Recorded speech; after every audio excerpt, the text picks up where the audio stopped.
नखश्रीसन्नद्धस्तबकनिचितस्वैश्च किरणैः पिशङ्गैः कामाक्षी प्रकटितलसत्पल्लवरुचिः सतां गम्यः शङ्के सकलफलदाता सुरतरुः त्वदीयः पादोऽयं तुहिनगिरिराजन्यतनये।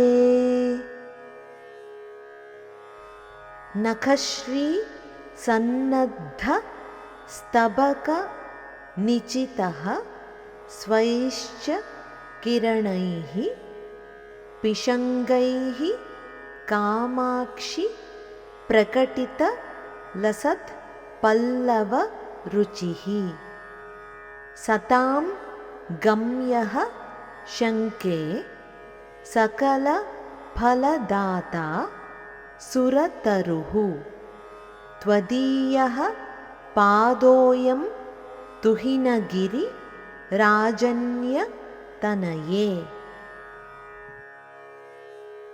హిమవత్పుత్రి కామాక్షి, నీ పాదపద్మములను చూస్తుంటే నాకొక అద్భుతమైన ఊహ కలుగుతోంది.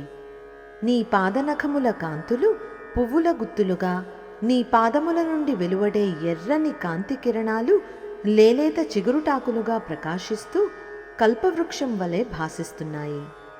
స్వర్గలోకంలో ఉండే కల్పవృక్షం దేవతలకు కోరిన కోరికలను తీరుస్తుంది. కానీ నీ ఈ పాద కల్పవృక్షం సత్పురుషులైన నీ భక్తులకు కోరిన కోరికలు తీర్చడమే కాక అత్యంత ఉత్కృష్టమైన మోక్షాన్ని కూడా అనుగ్రహిస్తుంది. ఇప్పుడు మరొక్కసారి శ్లోకాన్ని చదువుకుందాం.